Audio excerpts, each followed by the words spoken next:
Hello and welcome to SaaS Marketing Insights, the show where we ask SaaS founders, CEOs, marketers, and investors about the lessons they've learned in their quest to grow their companies.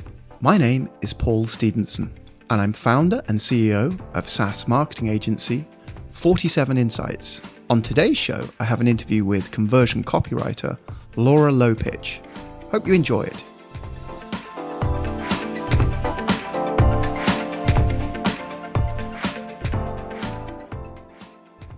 Laura Lopuch, conversion copywriter, email conversion copywriter. Welcome to SaaS Marketing Insights. Thank you so much for having me, Paul. I'm so excited to be here. Great. Okay. So tell me about, first of all, how you got started in copywriting and how that relates to SaaS, because as I understand it, you do quite a lot of work with SaaS companies. Yeah, so I got started because in my former life, in a former career, I was a litigation paralegal and I hated making phone calls. I would put phone calls off for weeks and weeks and weeks. And that was actually a big problem for my job because I had to do a lot of scheduling and I had to persuade a lot of people that we were working with on the cases that they actually did want to work with us. Because nobody wants to, get a phone call from a lawyer and actually have to work with them. That's usually someone's worst nightmare. And so I had to kind of facilitate these meetings and make sure that they got on the books and scheduled. And I hated the phone. So I ended up doing a lot of these things by email, persuading people to hunt down documents that would help defend their case or make time in their busy schedule when, for example, a doctor, he's already jam-packed for the day, but we need him to testify. And can he please clear an hour for us in his already jam-packed day? So I was doing a lot of these things by email. And I realized that I got pretty good at persuading people to do stuff. It sounds kind of salesy, sleazy, to persuade people to do stuff that they didn't really want to do, but it was actually in their best interest. And I could do it by email. And so when I left the law firm about 4 years ago, I decided to use that skill I'd honed over the past 8 years working with the law firm and make it into an actual business because I love email, first of all.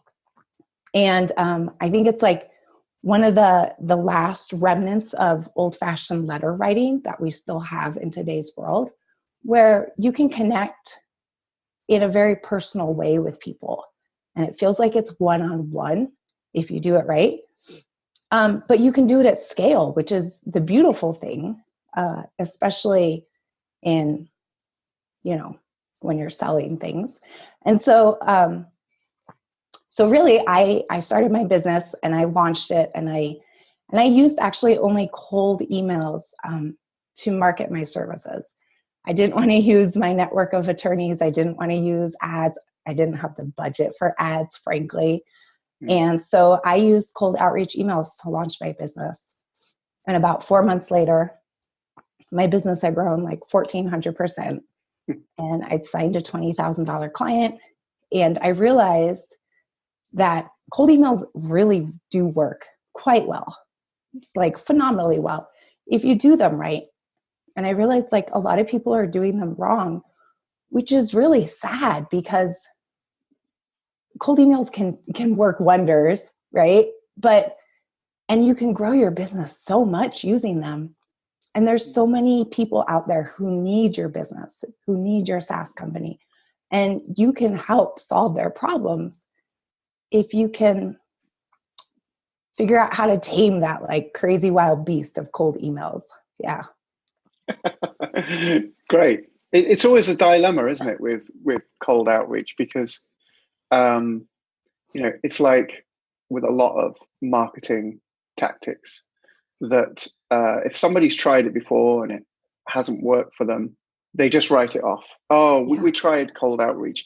Oh, we tried ads. Yeah, that stuff just doesn't work. and for you to actually then go back to them and say, yeah, but maybe you didn't do it right. Yeah. So, I'm wondering, you don't have to name names, but the type of SaaS businesses that you've worked for and some of the results that you've seen. And have you ever been in that situation where they've said to you, yeah, we just don't need it. Cold outreach has never worked for us. A lot of companies that I work with are B2B companies, even in the SaaS, like underneath the SaaS umbrella. That works really well as opposed to B2C because they're more like they fall under the umbrella of like sales emails when you get right to the cold outreach for the B2C.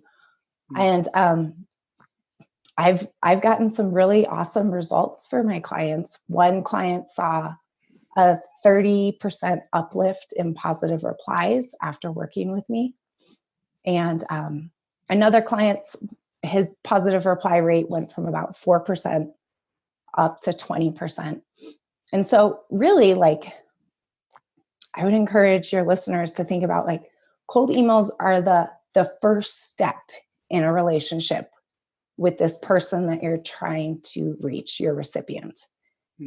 It's not like the one and done Britney Spears Las Vegas wedding where you're like, oh my gosh, you're hot, let's go around the corner and get married. That will never work in cold emails.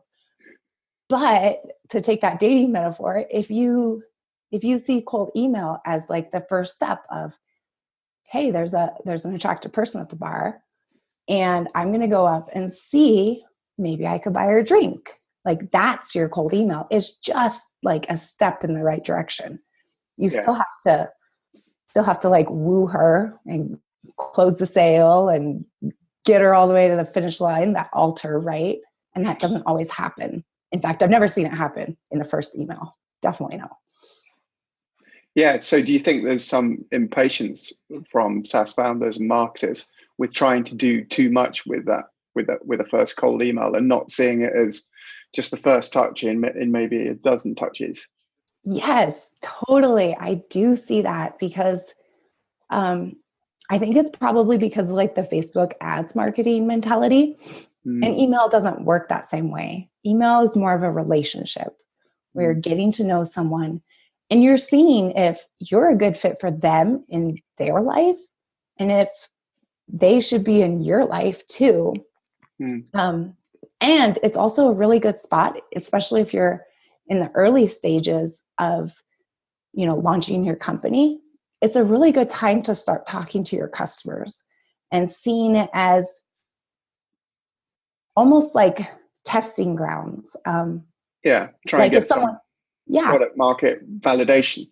Exactly. Like if someone says no, then that leaves the door open for you to say, okay, that's cool. Like I respect that. Can you explain why this isn't a good fit for you? And then you get some insight into how their mind's working and what hesitations or roadblocks they're coming up against. And then you can use that in your next cold email or in your next sales call or in your marketing somewhere else. It's all part of the bigger picture. Voice of customer data type thing. Yes, exactly. That voice of customer data will help you write your copy. And you can use it for your cold emails too. It'll help you so mind read.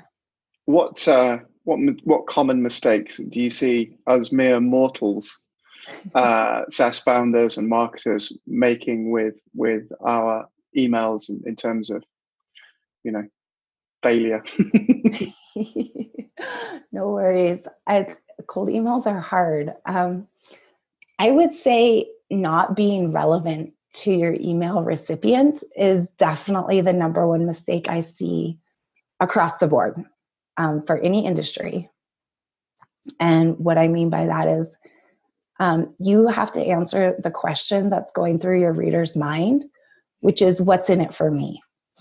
And you have to help them answer that question. It's a universal question. Like everybody thinks it. If my husband asks me to cook dinner that night, I'm thinking, well, what's in it for me? If, your wife asks you to go visit her parents, you're thinking, what's in it for me? Like, why should I do it? It'll keep her happy. Okay, I'll go do it, right? So it's a universal question, but you have to help them answer that question for your recipient. And so help them see not necessarily how you benefit them, but how you could make their life better. And then if you can tie your, your product, your SaaS, to one of their main drivers, which usually is one of the three of, I want to make more money, I want to save more money, or the third one is I want to look cool to like my boss or my colleagues. So saving time is not a consideration. Looking cool for your boss. It could be, but you have to also like, you could say like saving time, but what does that actually mean? Like, it doesn't mean anything. Yeah. Does that mean like I save 5 hours of my week, which translates into like, times that by an estimated hourly rate, and suddenly you have a number of like, right, so much money, and now suddenly I'm paying attention because you're talking about money, and that's a quick way to get into your recipient's head of tying it into one of those drivers. So your journey started out because you hated talking to people on the phone. You found that you had this natural propensity to write fantastic emails that people would actually open and read and respond to. And now you've made a successful career from doing it. I mean, that's fantastic. I love that origin story. Thank you. So in terms of sort of email content, headlines or length or the use of emojis or whatever, what's cool with the kids? What do you find these days works and what tends not to work so well? I know these are generalizations, but I just wondered if there were trends that you'd spotted. Yeah, definitely. So one trend I've spotted lately is using your recipient's company name as the subject line. And that does result in good open rates, but it also kind of has like the downside effect of like immediately kind of like tipping off your recipient that this could be a cold email. You really, for your cold emails, you want to make it sound like and feel like you're kind of a colleague of a colleague that's reaching out, instead of like a complete and utter stranger from maybe LinkedIn or wherever you got their email. You want to cultivate a little bit of that friendliness, because people want to do business and buy things from people that they like. And that means showing a bit of the person behind the company, which feels a little scary. So for subject lines, like there's a couple general rules. First, for subject lines, think of a subject line as it only has one job, which is to get opened, to have the email get opened. It doesn't have any other function in life other than to have that email get opened, because if that email doesn't get opened, then your recipient can't take the action that you need them to take to convert or sign up for the trial or whatever you need them to do. So once you start thinking of your subject line in terms of that, it makes it a lot easier to write a subject line because the pressure is kind of released. So you do need your subject line to like stand out in the inbox. I like to use kind of unusual punctuation. So like all caps, or you could totally use emojis. I've seen a lot of companies start using emojis. AppSumo started using them like 4 years ago. They spearheaded this whole thing, and now everybody's using emojis. So be cognizant of what other emails are maybe ending up in your recipient's inbox, and try to do something different in your subject line. Maybe that's like a really short length, or maybe that's a really long length. Maybe it is an emoji. Maybe it's using all caps for a word to help it stand out. Maybe it's using like a colon or a semicolon. Think about like what types of emails, what types of lists they're probably signed up for already, and how you can make your email stand out from all those other ones. Yeah. So I guess, I was just thinking, what does the process of engaging with a new client look like for you? How do you get started? So when I start working with a SaaS client, is that your question? Yeah. Yeah. So that's a good question. So usually I ask a lot of questions because I want to find out what they've done. Like, have they done cold emails before? If yes, how did they go? Like, what kind of results did they get? Because based on the results, like good open rates, then I already have a baseline of where to go with the subject lines.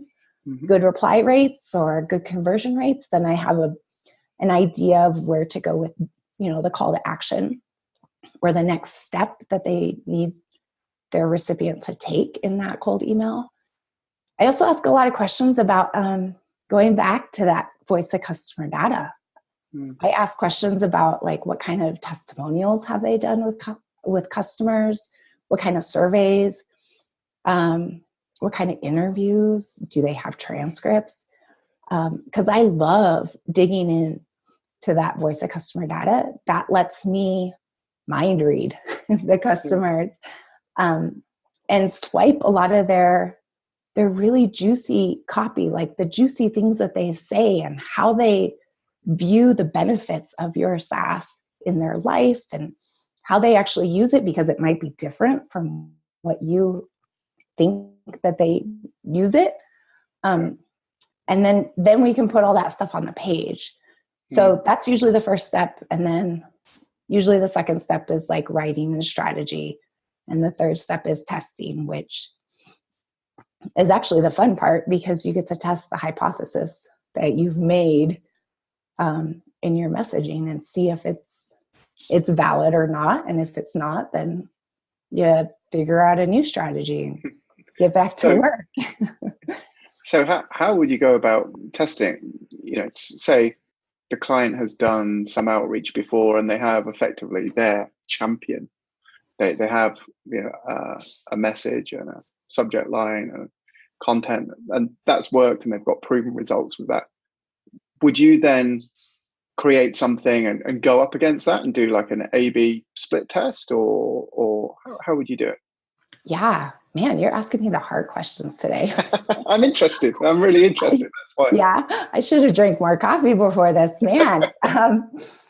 So yeah, I would do A/B tests. I definitely believe in those, and I like to do micro tests, which means that we're sending out 15 to 20 sends of one particular email draft, so that we can get results back pretty quickly.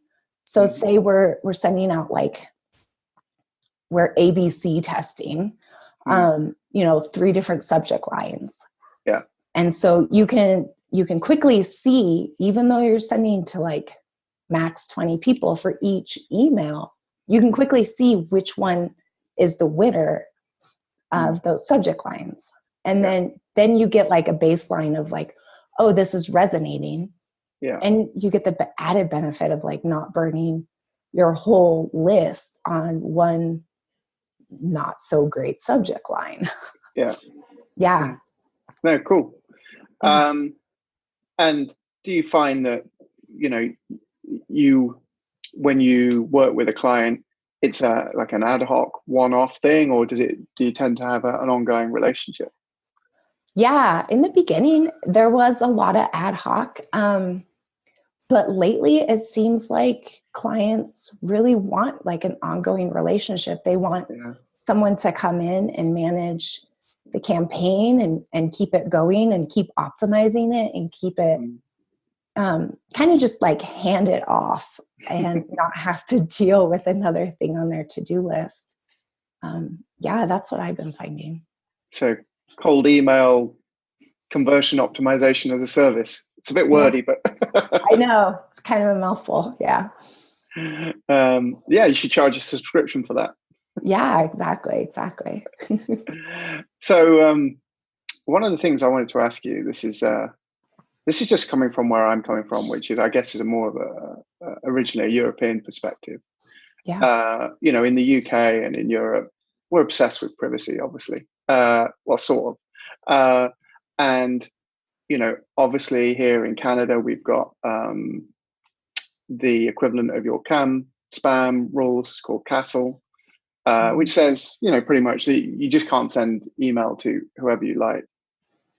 What do you think about that, and what do your clients say about that? Because with SaaS businesses from bootstrap up, I mean, most of these businesses get started with no concept other than to reach out and connect with some people, usually through email, and see if they can get product market fit, and then from there on to scale it accordingly, which at the beginning will probably mean more email.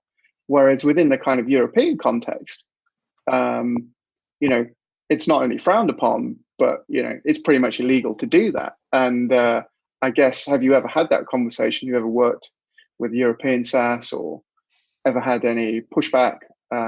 What's your view on it? Yeah. So I haven't had the opportunity to work with a European SaaS.